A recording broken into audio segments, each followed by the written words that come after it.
Yo, it's your boy Dctree from Dctree-Nation.com, where we cover hoops and heroes, and today we're talking heroes. T'Challa the Black Panther was a very benevolent and powerful character that audiences fell in love with this past year. But as I analyzed his character and some of the decisions he made in the movie, it came to my attention that he was very similar to a legend, a real life legend, Martin Luther King Jr. And I want to break it down in this video. But before I do that, if you like my content, please subscribe to the channel.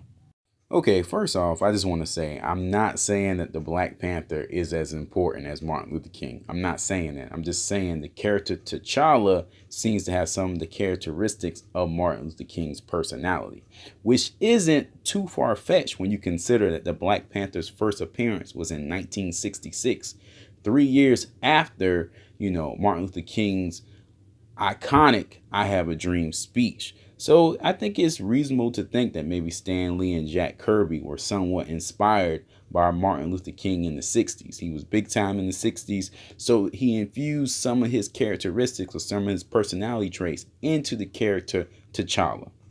The first major similarity comes in the form of a quote. The quote says, "The time is always right to do what is right, Martin Luther King Jr."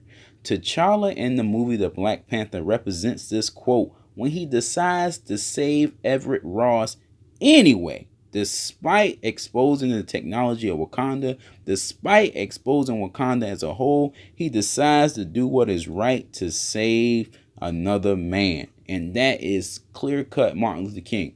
Further in the film, he even decides to go against every king and Black Panther before him and, open resources to the world, because the time is always right to do what is right. The next quote that's very powerful from MLK is, "A man who won't die for something is not fit to live." And T'Challa embodies this quote when he decides to return from the astral plane. He gave up heaven. Remember, that's the Wakanda's version of heaven. He gave up an opportunity to be with his dad. He gave up an opportunity to live in bliss, to go back and make things right, to retake the throne from Killmonger so he can help the people of Wakanda, okay? You know how hard that could be? Think about it. You're giving up paradise so you can go back and fight a war, basically, okay? So he was willing to die a terrible death, again, basically, to save his people. And that was, embodied in this Martin Luther King quote. The last quote is pretty big. It says, "Let no man pull you low enough to hate him."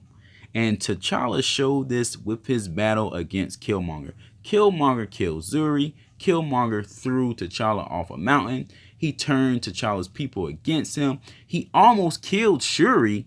Yet, when the battle was done and T'Challa won the battle, he didn't taunt him. He didn't, make him feel bad. He didn't rub it in. He took him to see the sunset. He gave him his final wish to see the sunset. Okay. And that was compassion at its fullest. And that's what Martin Luther King was all about nonviolence, about peaceful, protests or whatnot. Now, don't get me wrong now. T'Challa still hit him with that Malcolm X when he stabbed him.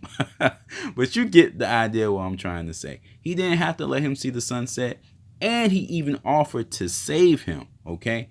Killmonger turned that offer down. So it just shows you how similar the character T'Challa is to Martin Luther King. All right, guys, that's it for this one. Shout out to the King of Wakanda, and shout out to the real king, Martin Luther King Jr. Your legacy lives on, sir. All right, guys, for more information on heroes, check us out at the main page, Dctree-Nation.com. Like us on Facebook, and don't forget to subscribe to the channel. Help a brother out. Peace.